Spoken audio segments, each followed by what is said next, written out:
هل الضياء على وجوه العابدين إيمانه قد جاء يروي الظامئين رمضان فيه. أعوذ بالله من الشيطان الرجيم. بسم الله الرحمن الرحيم. شهر رمضان الذي أنزل فيه القرآن هدى للناس وبينات من الهدى والفرقان. হাদিসে কুদসিতে আল্লাহ রাব্বুল আলামিন বলেছেন, কুল্লু আমালি ইবনি আদম লাহু ইল্লা সাওম ফাইন্নাহু লি ওয়া আনা আজজি বিহি। আল্লাহ রাব্বুল আলামিন বলেছেন যে বনি আদমের সকল আমল তার জন্য, কেবলমাত্র সাওম ব্যতীত। সাওম শুধু আমার জন্য এবং আমি তার প্রতিদান দেব। হাদিসে কুদসির এই ব্যাখ্যায় যাওয়ার আগে হাদিসে কুদসি সম্পর্কে একটু ধারণা আমাদের রাখা দরকার। হাদিসে কুদসি হলো যে কথাগুলো আল্লাহ রাব্বুল আলামিন বলেছেন, কিন্তু এই কথাগুলো এসেছে রাসূল সাল্লাল্লাহু আলাইহি সাল্লামের জবানের মাধ্যমে, এবং এটা আল্লাহর কথা হলেও এটা আল্লাহর কথা হলেও এর হাদিস এবং এর ভিতরে কোরআন এবং হাদিসে কুদসির কথার ভিতরে পার্থক্য হলো, হাদিসে কুদসির যে বাক্য এগুলো সালাতের ভিতর তেলাওয়াত করা যায় না, এবং কোরআনের আয়াত তেলাওয়াতের জন্য যে প্রতিটি অক্ষরে সুনির্দিষ্ট নেকি রয়েছে, এরকম সুনির্দিষ্ট কোনো নেকি এই হাদিস তেলাওয়াতের জন্য পাওয়া যায় না। জেনারেলি হাদিস স্টাডি করার কারণে যে সওয়াব মানুষ যেটা পায় সেটাই পাবে।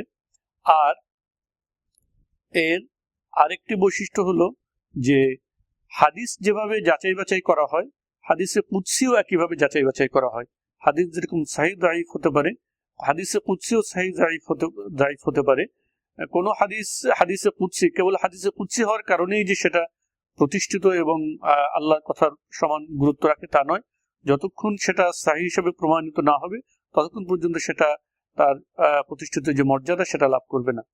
এটা হলো হাদিসে কুদসি। এখানে আমাদের যে জিনিসটা আমরা এরপরে বলতে চাই সেটা হলো যে আল্লাহ রাব্বুল আলামিন কেন বলেছেন যে সওম শুধুমাত্র আমার জন্য। আমরা জানি যে আমরা যত আমল করি, বান্দা যত আমল করে, সালাত, হাজ, যাকাত, এই সব কিছুই আল্লাহর জন্যই করে। তাহলে শুধুমাত্র সওমকে কেন আল্লাহ তাআলা বলেছেন যে এটা আমার জন্য আর আমি তার প্রতিদান দিব? আহমদ ইবনে ইসমাইল আল কাজউইনি তিনি এ সম্পর্কে স্কলারদের 50-এরও অধিক মতামত এই হাদিসের ব্যাখ্যা সম্পর্কে সংকলন করেছেন, এবং ইবনে হাজার আল আসকালানি রাহিমাহুল্লাহ উনি এর ভিতর থেকে উল্লেখযোগ্য 10টাকে একত্রিত করেছেন যে কেন আল্লাহ রাব্বুল আলামিন এখানে সাওমকে একমাত্র তার জন্য বলেছেন। এর ভিতরে সর্বপ্রথম যে কারণটিকে সর্বাধিক গুরুত্ব দিয়েছেন স্কলাররা, সেটা হলো যে সাওমের ভিতরে কোনো রিয়া থাকতে পারে না। এটা হলো সর্বপ্রথম কারণ, সবচেয়ে বড় কারণ। যে অন্যান্য যে সকল আমলগুলো আছে, আমলগুলো প্রকাশ্য আমল, যে আমলগুলো মানুষ জানার জন্য আপনাকে বলতে হয় না, আমলগুলো করার মাধ্যমে মানুষ জেনে যায়। যেমন আপনি সালাত আদায় করলেন, এটা মানুষ দেখতে পায়। আপনি হজ করতে গেলেন, এটা মানুষ দেখতে পায়।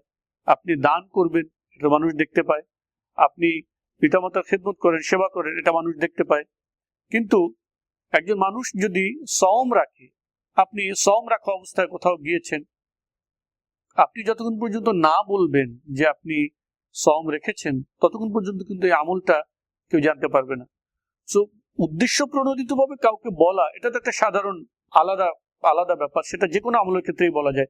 আপনি অন্য এক জায়গাতে গিয়ে বলতে পারেন আপনি অনেক টাকা দান করেছেন, করেছেন, কিন্তু সওমের ব্যাপারে স্পেসিফিক ভাবে যদি না বলা হয় ততক্ষণ পর্যন্ত এটা অন্য কেউ জানতে পারে না, এবং এ কারণে এটাতে রিয়ার পরিমাণ কম থাকে যদি না কেউ উদ্দেশ্য প্রণোদিতভাবে অন্যদিকে না বলে।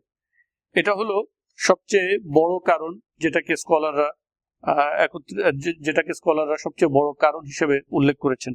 দ্বিতীয় যে কারণটা আমরা স্কলারদের এই বক্তব্য সমূহের মধ্যে পাই সেটা হলো যে সওম আল্লাহ রাব্বুল আলামিনের কাছে সবচেয়ে প্রিয় আমলের মধ্যে গণ্য। যদিও হাদিসে এসেছে খয়রু আমালিকুম আস-সালাত, তোমাদের সবচেয়ে উত্তম আমল হলো সালাত, কিন্তু অন্য এক হাদিসে এসেছে আলাইকা বিস-সিয়াম ফাইন্নাহু লা আদলা লাহ, যে তো তোমাদের উপরে সিয়াম আবশ্যক এবং সিয়ামের কোনো ইকুইভ্যালেন্স নাই, এটা সমকক্ষ অন্য কোনো আমল নাই। এই সমকক্ষ আমল না থাকার কারণই হলো এটা যে অন্য সকল আমলের থেকে যে আলাদা বৈশিষ্ট্যটি আমরা একটু আগে উল্লেখ করেছি, এই কারণেই সিয়াম অন্য সকল আমল থেকে পার্থক্য এবং সকল আমল থেকে একটা ভিন্নতার দাবি রাখে, ভিন্ন বৈশিষ্ট্য রাখে। তৃতীয় যে কারণটি ওলামা ইকরামগণ বলেছেন সেটা হলো যে সওমের আসলে সওয়াবটা কি পরিমাণ, এর প্রতিদান কি, সেটা একমাত্র আল্লাহ তাআলাই জানেন।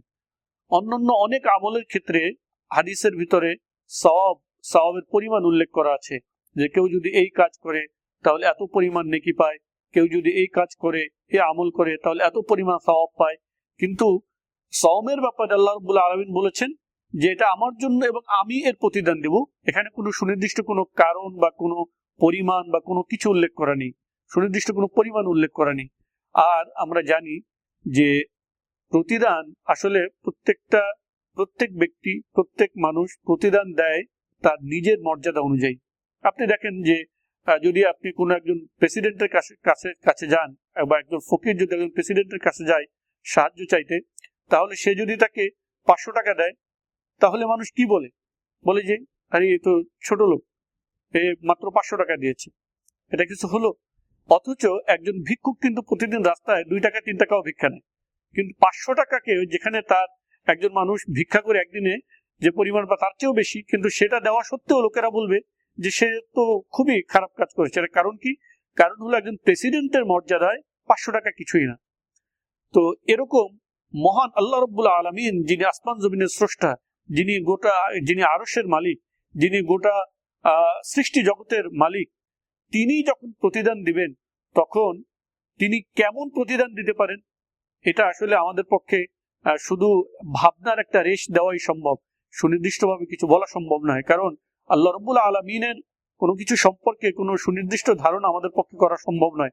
আমরা মানুষরা শুধু কেবল সেই সকল বিষয় সম্পর্কে ধারণা করতে পারি যেটা আমাদের বোধগম্য এবং যেটা আমাদের অভিজ্ঞতা আছে। কিন্তু আল্লাহ রাব্বুল আলামিনের শান, মর্যাদা এবং তার শওকাত সম্পর্কে আমাদের আসলে কোনো অভিজ্ঞতা নেই, আমরা কেবল একটা ধারণা রাখি। সুতরাং এই যে আল্লাহ তাআলা বিনিময়টি দিবেন এ সম্পর্কেও আমরা আসলে সুনির্দিষ্টভাবে কিছু বলতে পারি না, একমাত্র আল্লাহ তাআলাই জানেন তিনি এর কি প্রতিদান দিবেন।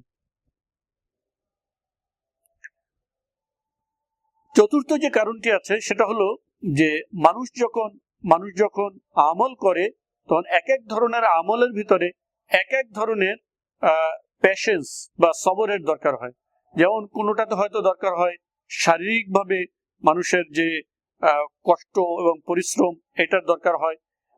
কোনো আমলের ক্ষেত্রে মানুষের দরকার হয় যে তার যে জৈবিক যে চাহিদা, এই চাহিদা থেকে নিজেকে বিরত রাখার প্রয়োজন হয়। কোনো আমল এরকম এক এক আমলে এক এক রকম ধৈর্যের দরকার হয়। কিন্তু সওম এমন একটা আমল যে আমলের ক্ষেত্রে মানুষের যেমন শারীরিক একটা কষ্ট পরিশ্রম হয়, তেমনি একইভাবে তাকে যে জৈবিক চাহিদা এগুলো থেকে নিজেদেরকে বিরত রাখতে হয়। এবং বলতে গেলে সবরের যে সকল এসেন্স গুলো আছে তার সব এসেন্স গুলোই এই সওমের মাধ্যমে প্র্যাকটিসড হয়, যার কারণে সওম অত্যন্ত বড় একটি মর্যাদা রাখে আমলের ভিতরে। মানুষের যে নফসে আম্মারা ইনক্লাইনেশনটাই হলো সে খারাপের দিকে মানুষকে ধাবিত করে, মানুষকে সবসময় খারাপের দিকে, ইন্নান নাফসা লাআম্মারাতুম বিসসু, সে সবসময় মানুষকে খারাপের দিকে ধাবিত করে।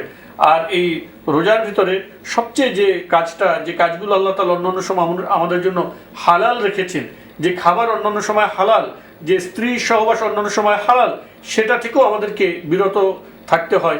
অথচ নফসে আম্মারা আমাদেরকে এটার দিকে এটা থেকে বিরত রাখা এর জন্য অত্যন্ত কঠিন এবং কষ্টকর একটা কাজ।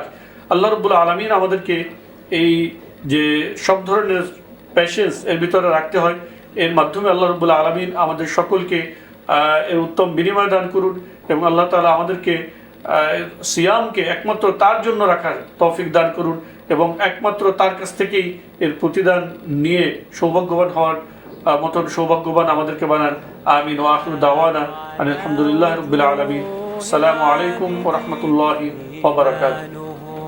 قد جاء يروي الظامئين رمضان فيه مناسك مهدية